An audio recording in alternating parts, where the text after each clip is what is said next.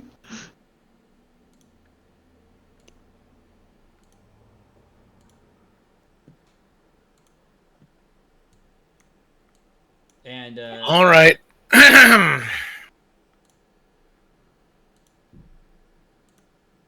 were you all in there? Except for I am Eric, going. No, I'm going to get in there too. Okay.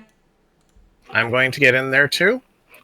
And once that door locks all the way, Yeah, you guys are locked in, and the zombie. and I starts to cast shuffle. knock. Okay. Ooh. A very loud knocking sound happens, and as long as that is not a magical lock, it is unlocked. Who's there? Doctor. Yeah, it unlocks. Because it is Doctor, a good to see you. mechanical lock. Open that door! Right. I'm going to take a minute while It's a he's doing 60-foot that. range to do that, Okay. so I can do that from the other side, even if I'm not all the way through.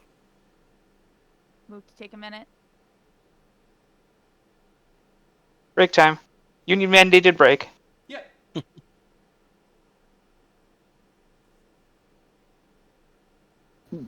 Short rest. Yes, exactly. Right in the middle of this situation. You can take one very soon. You do have a zombie at the other side of that door, though. Oh, well, no. I was wondering if I had exactly 1 minute in game. No, not at this point, most likely. Damn. If I'd have thought about it, because of all the new stuff that warlocks have, I have a little thing called magical cunning. I spend a minute doing an esoteric rite, and I get back one of my spell slots. Oh, okay. Which would have been really useful, because then I could command the zombie. Oh, also, so you know, Tav, when I cast knock, coming from that door, audible up to 300 feet away, it was a loud knock. Oh, God. Well, it's too late now. So everyone knows that you're there, is what you're saying. I mean, up to 300 feet away, people heard a really loud knock on the door. I doubt that everybody magically knows. It's like, there's 6 people running through the morning. That damn golem walked into the door again, didn't it? Combat, your Miria's in regular form right now, correct? Yeah. Yeah, after the fight was over, she left the bear form and was holding her head going, ow. Well, I've used both of my second level spell slots.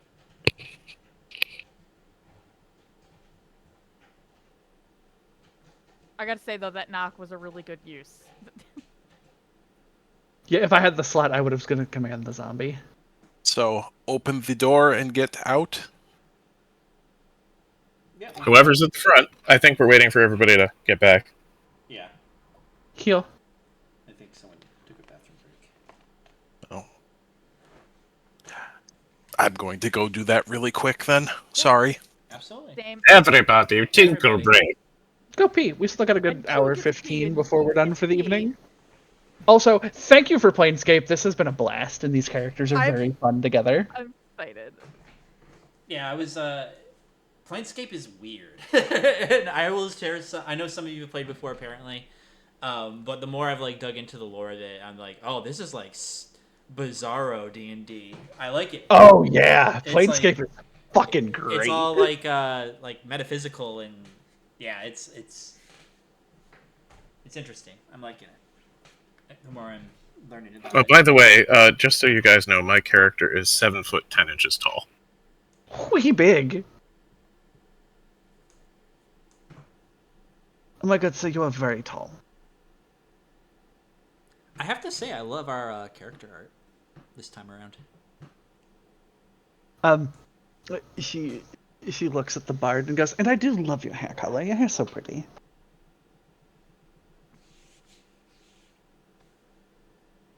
And absentmindedly, as she says that, she's going to like tap her chin, and her hair is going to take on a similar like platinum blonde.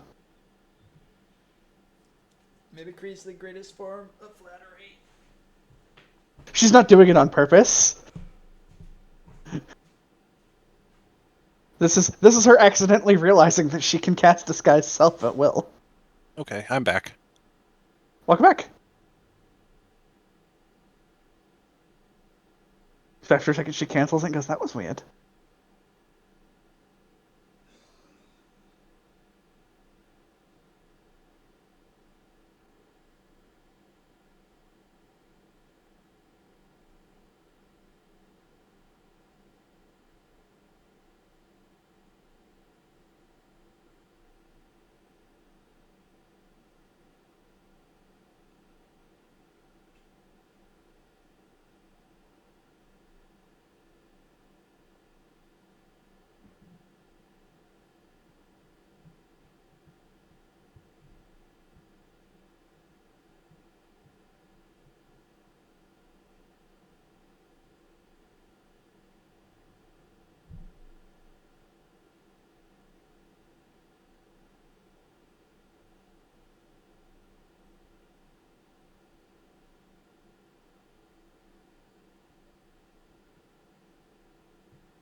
I've returned. Welcome returned.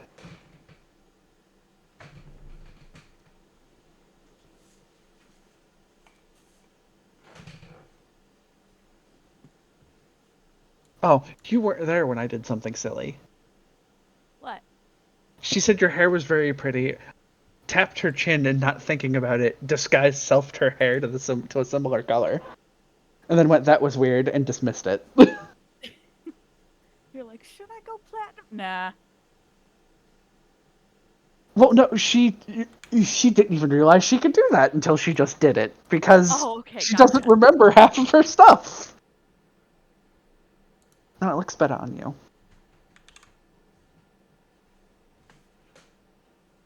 Like, thanks.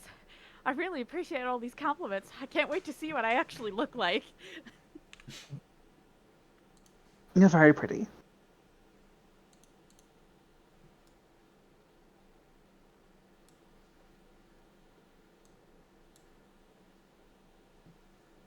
Have we all returned?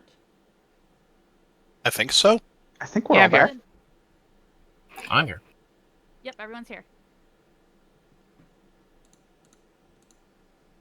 All right. So yeah, the doors is you managed to unlock the door at the end.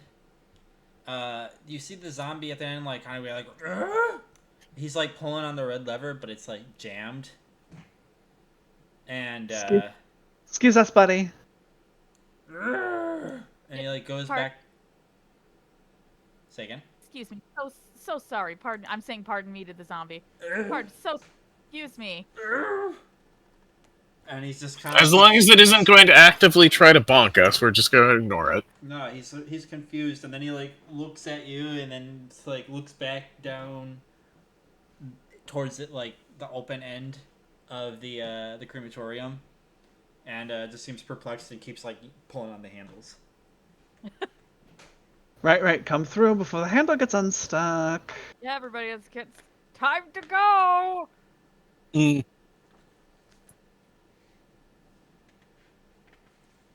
Grab your token. Right. I do believe that there was a song that goes something like "Closing Time." Closing time. The song that they play when the store is closing soon. Thank you so much. Closing time.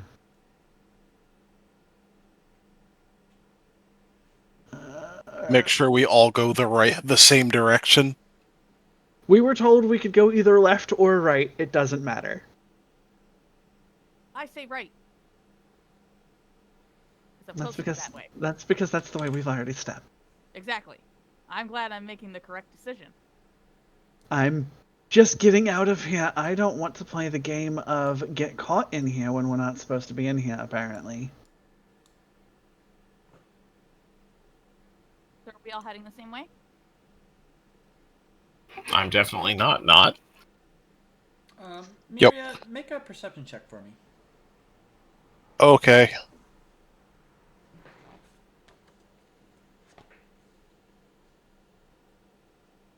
Come on. I actually have... I got a 10. Rolled a 5. You hear very faint speaking. You can't make out what's being said, but it sounds as if someone's talking to themselves through the doors, wooden doors that are right here. And it's like, well, if I've done this, no. It's like you can't quite make out what's being said, but it's like the same voice. I'm gonna stop for a second and lean in to see if she can try and hear him. Nope, I'm going this way. You hear something to the effect of like, it's like, born in the material plane, US.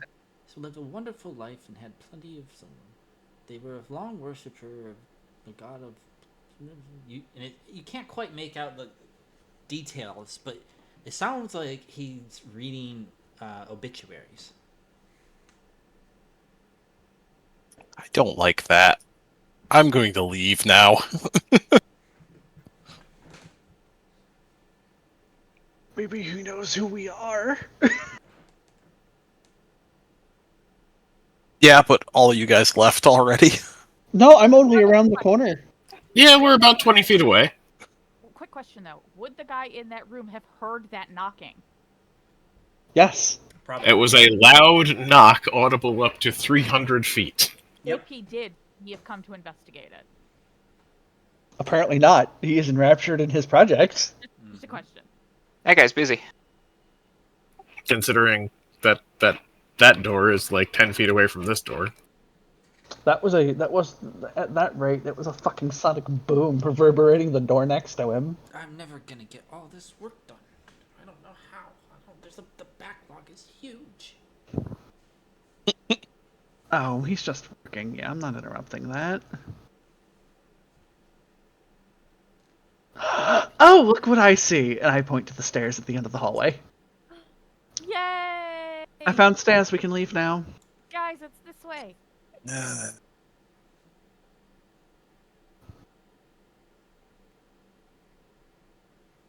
I mean, I didn't hear it, so if you don't tell me about it, I don't know about it. Oh, she's going to come back. Stairs around the shall corner. Look to the left. There's somebody back in that room. They're mumbling, and I don't know exactly what it's all about, but it sounded like they were talking about people that are here. Yeah, Okay. Do you want me to go play welcoming committee before we leave and see if maybe we don't get attacked this time? We can try, maybe. I only wish to leave.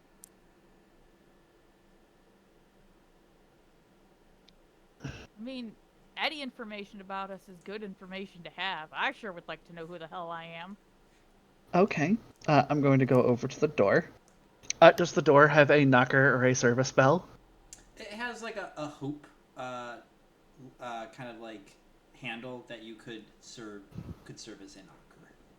I'm going to knock politely on the door. Yes. What is it? Hi there. I was wondering if you might be able to answer a question for me. As long as you don't have more work. Quick. Is it quick? Just quick. It might be quick. We might be part of a misfile, and you might have information on us because we don't remember anything. Oh, last thing I need. Come in, quick. Are you?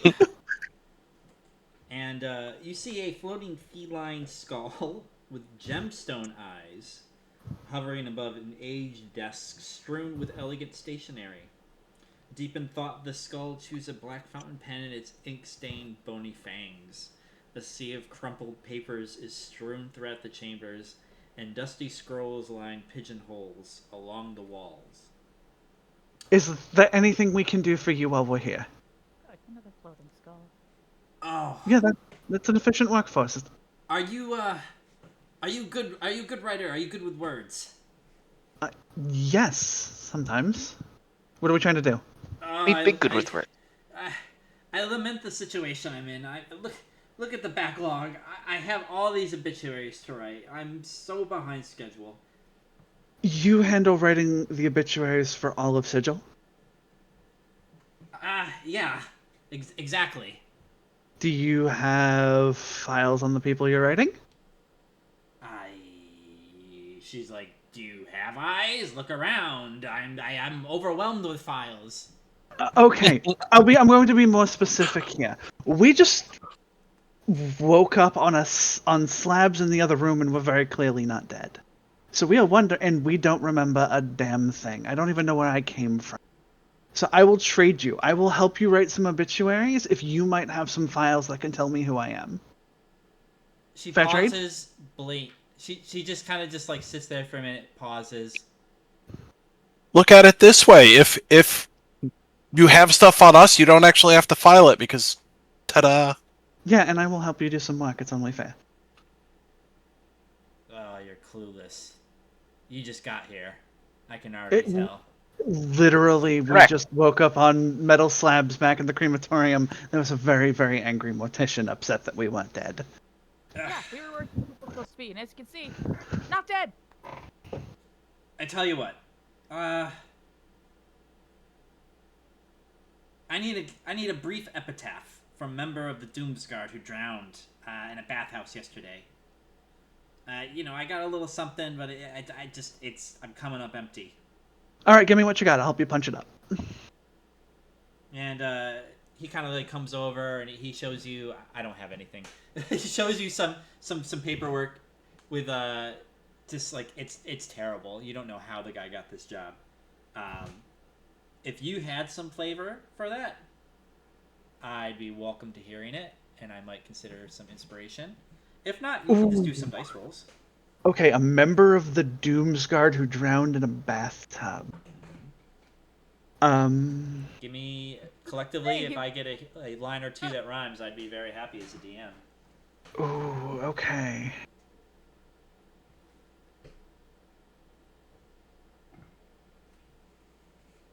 How about something like, now we lay him down to rest. I'm sure he surely did his best.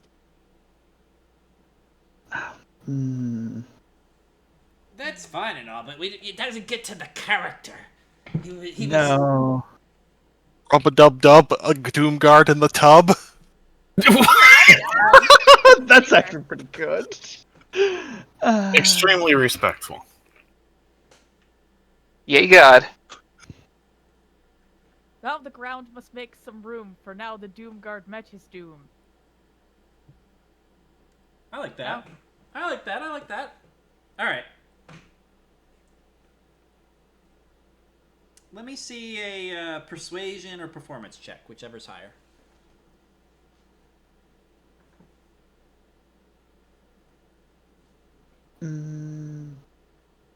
Okay, if you're gonna roll that, Poke, you get guidance. Thank you. Let's see. Performance. You said performance or persuasion? Yep. Whichever's higher. Whichever's higher. So roll an extra d4.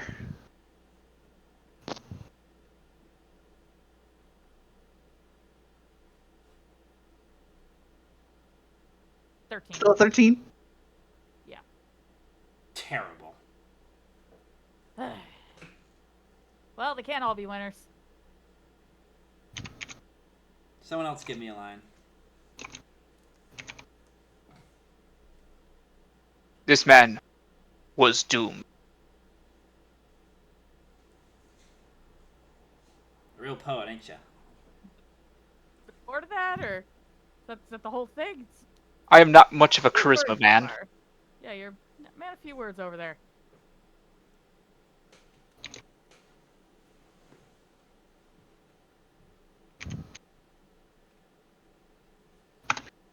The God's Watch ends with a sailor's bath, doomed to suffer the bathhouse wrath. Yeah. All right, roll with advantage on that one. This fucking dope slipped on the soap. Now his skull's cracked and he's dead. The end. Ripperoni. Services will be on Sunday. I'm going to roll persuasion, and I will give myself guidance. So roll with advantage. That's certainly... Oh, God. I think you got it. Oh, yes! It's a 24. I'm looking a little down, like I thought mine was pretty good. Yeah. Whatever. She pats you. She thought it was good. The skull is like behind the desk, and the pen goes to one of the papers. Like, yeah, good stuff. All right, yeah. I mean, recent entries are in the back there. Okay. I'm going to start to take a look. There are tons of death certificates that fill a network of these pigeonhole cubby holes around the floating skull's desk. If you guys want to search for it, I'll do an investigate check. Do we have about 10 minutes? if you guys want to, it's up to you. Yeah. I cast Unseen Servant as a ritual and order it to look for our names. That'll help. I'm going to aid your investigation as well, so that'll give you advantage. Because I am your help. And I will give you guidance. I will roll twice. And the second one. Okay, so we're going to take the first one. So we're going to take the 14, roll an extra d4. So that's 16. You do not find anything that looks like you with that dice roll.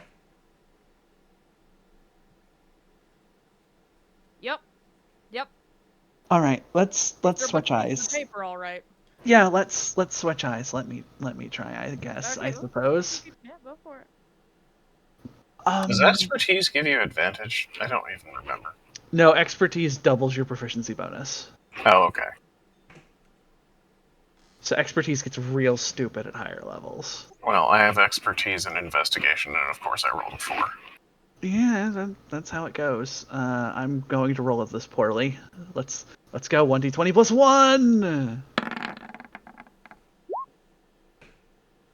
That's an 18. You find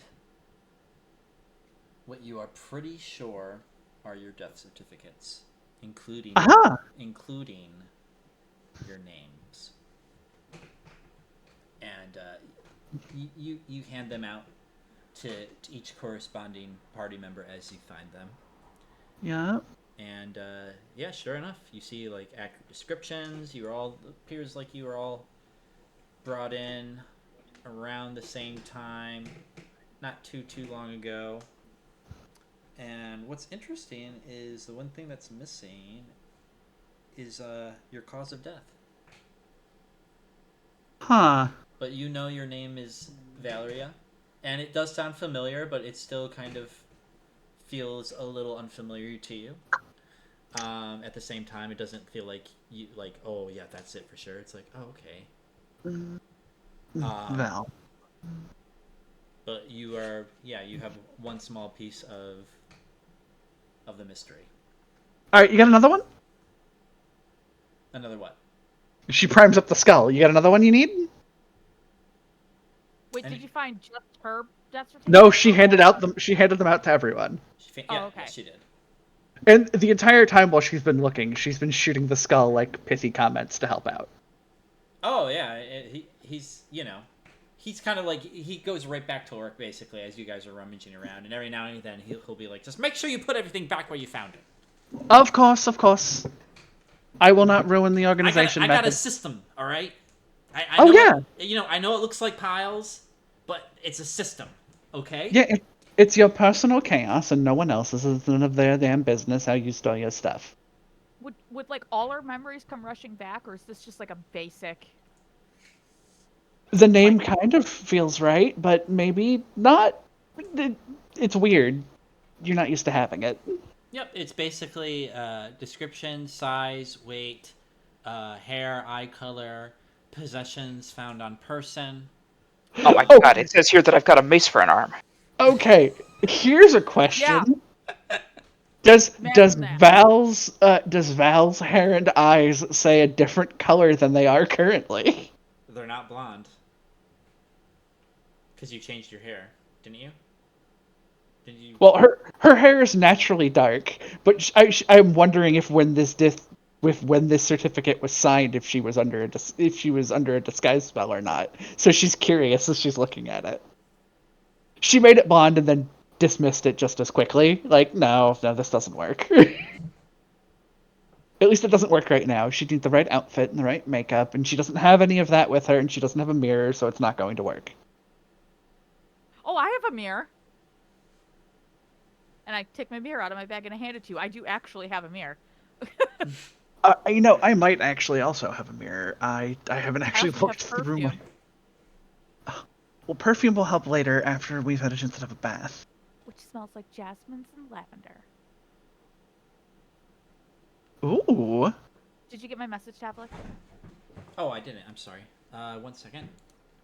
I messaged you on Discord. Yep, I just saw it. So, in honor of the way this happened, Tav, I have a bunch of books in my possession. One of which is obviously a book on occult lore. But I have another book here that is unattributed as to what it is a book of. I think in honor of Planescape and the fact that we don't know how we got here, I think you should randomly decide what that book is at some point. The random book that you have?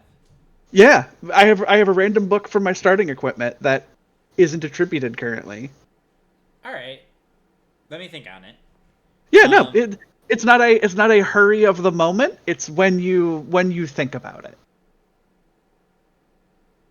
Because I think it would be perfectly appropriate to just be a random thing not of my own choosing, just simply because I have no fucking idea what would be of my own choosing in the moment. Meg, well, your certificate says Saline. It does go by your alias. I was actually about to ask that exact same question, but you beat me to it.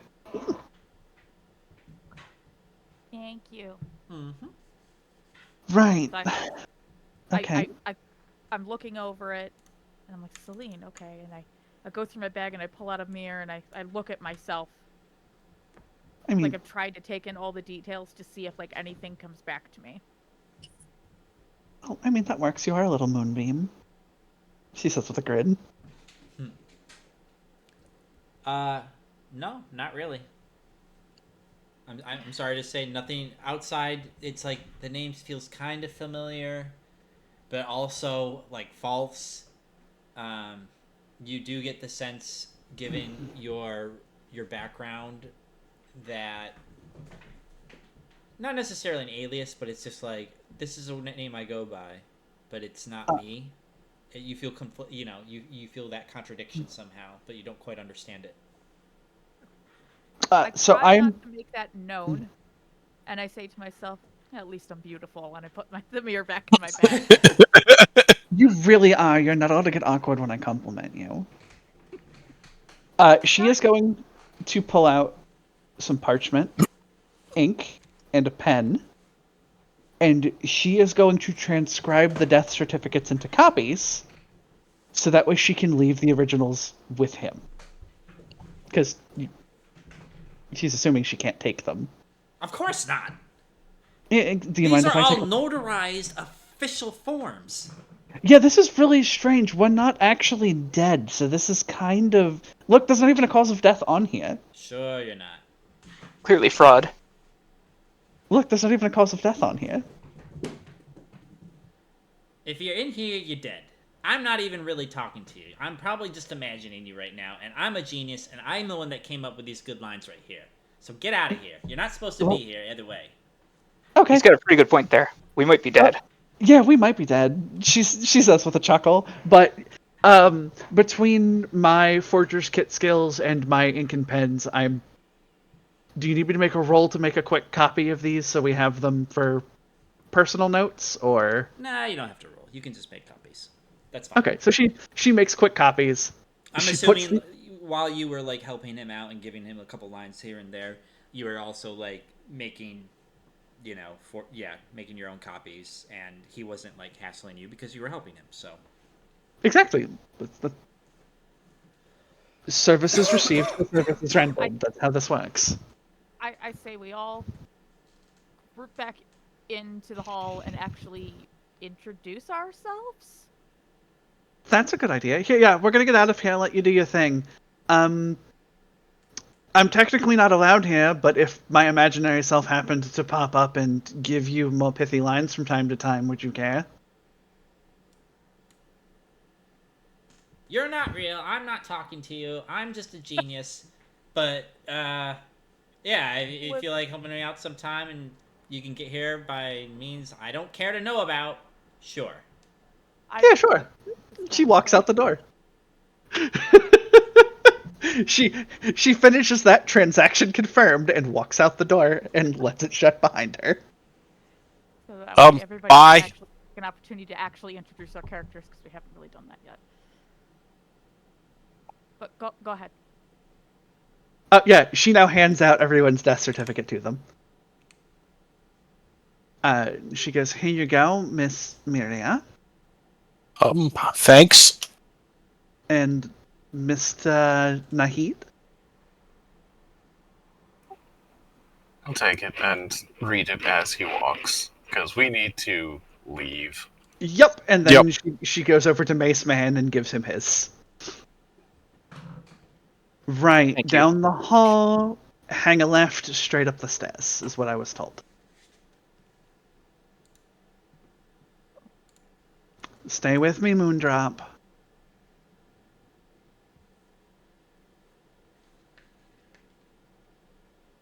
Yep, we shall continue leaving.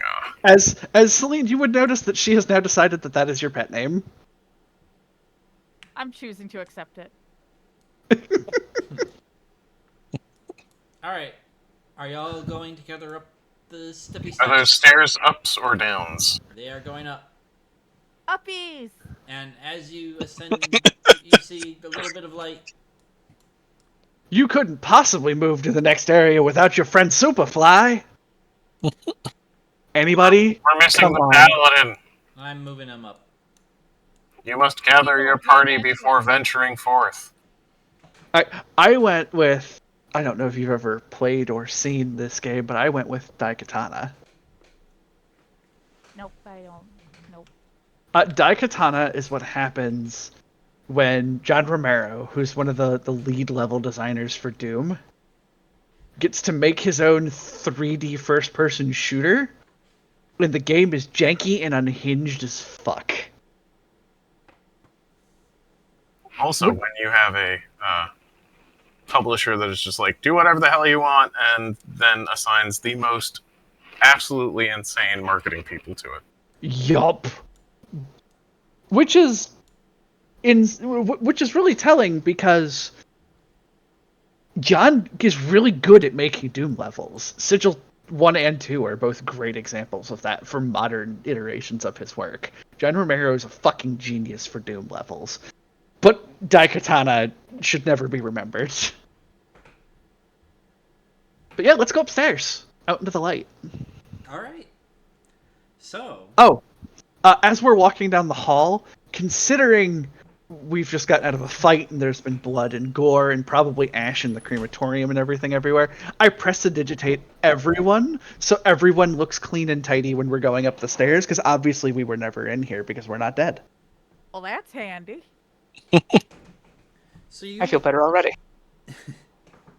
You all emerged from the mortuary into a dilapidated city square. Stacks of jumbled tenements, grimy hodgepodges of lopsided architecture joined by rickety bridges loom over the persistent, low-hanging fog. An impossible city unfolds around you. Bladed buildings rise on all sides, the urban sprawl spreading along the inside of a gigantic torus, a redonut, if you will. The metropolitan ring curves upward into passing clouds, disappearing behind the haze. As you eyes continue looking upwards, you see skyscrapers curving upwards until there are pointed buildings looking directly up above you. And with that, that's our good stopping point for this evening. Yeah. Welcome to Sigil, everyone. Welcome to Planescape, baby. Thank you. That was a blast. You'd never arcane blasted. I Eldritch Blasted once. Yeah, Eldritch Blast. Yeah, you didn't. No, you didn't. You tried, and then you stopped. I did once. Look, Eldritch Blast no longer has to be the centerpiece of a Warlock. In fact, I plan on changing that invocation later, because Agonizing Blast doesn't have to be stapled to Eldritch Blast. It can be stapled to any Warlock cantrip that deals damage. So I'm going to be attaching that shit to fucking Booming Blade. Nah. Well, we have successfully been not deaded. Yeah. Jim got to smite some stuff. It was great. You guys did very well against the Flesh Golem. I thought, yeah, you know. I mean, half of our party would have been dead with the damage that was taken. It was taken by one of the two that were capable of taking that damage. I took the farmer background for my character, which automatically gave me the tough feat, so I have more HP. Plus, the temporary hit points from shapeshifting. Plus, the bonus armor class. I'm actually a little... Next time I do a Warlock, I'm going to do Pact of the Tome. That way, at level 9, I can take Gift of the Protectors. And if you're willing to sign your name in my devilish little book, when you go to 0, you don't die. It's fine. I just need you to sign on the dotted line. I don't want to brag, but I thought my Dissonant Whispers use was pretty clutch. That was very good. Yeah. That was a winner. No, yeah, you guys played smart. Well It helps that... It has before in a saving throws. Oh. So, what used to happen is... It used to be that Pact of the Blade's conjured weapons counted as magic for the sake of ignoring resistances to physical damage. And they've changed it now where instead of that, it is variable damage types and I can choose at any given moment. So my Pact of the Blade weapon can do Necrotic, Psychic, or Radiant. My choice. That's really cool. Hence why I made it Radiant that time. I might make it Necrotic in the future. I'll probably make it Necrotic in the future. But there's something divinely blasphemous about me using Radiant damage, and so it's going to happen.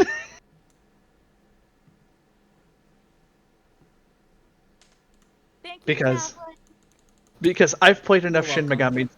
I've played enough Shin Megami Tensei games to do some burn in my light shenanigans.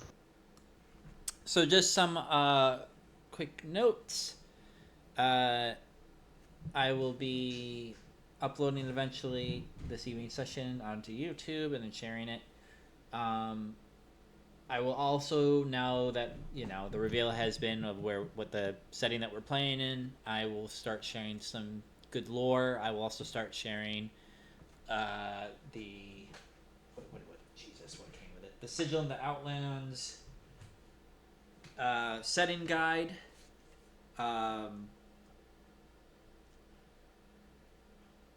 Actually, no. Can I actually share that? Oh, I can through Roll20. Okay. And I will also link one or two cool lore videos that I saw. There's like 1-2 hour long one that's like takes into account second edition and fifth edition, without any spoilers or anything like that I thought was really good. I'm legitimately happy that combat was difficult. Me too. That was really fun. Yeah.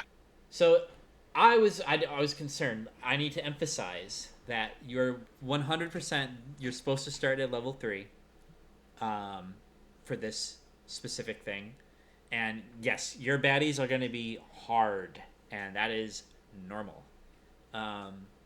So don't worry about like being defeated. Like things are crazy in this universe, and something is obviously up with your whole like waking up in the mortuary kind of dealio. So Question: are we doing milestone or experience? we are doing milestone. Milestone. Okay. Yep. Just wondering.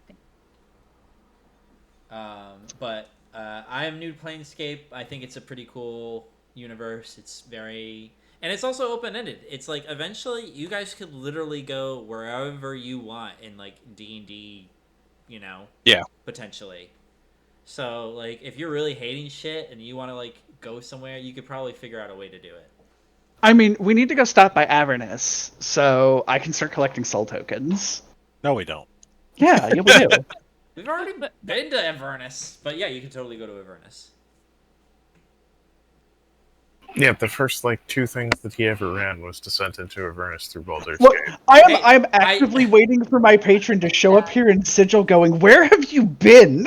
Yeah, because there's a whole thing with like deities cannot come to Sigil. Gods of all kind are barred from Sigil. Yep. Not allowed.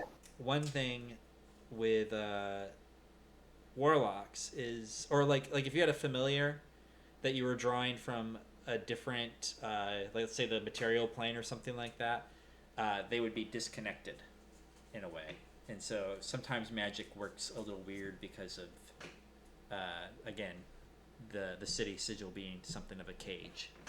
Oh, so that means Wombat using Find Familiar to summon a wild animal companion might not work.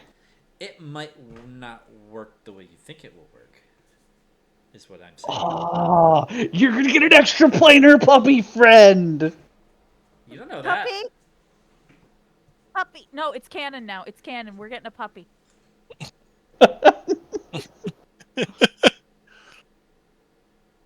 But what's great is my packed weapon can be whatever kind of weapon I want it to be. Which means it might be worth it later for me to grab a feat for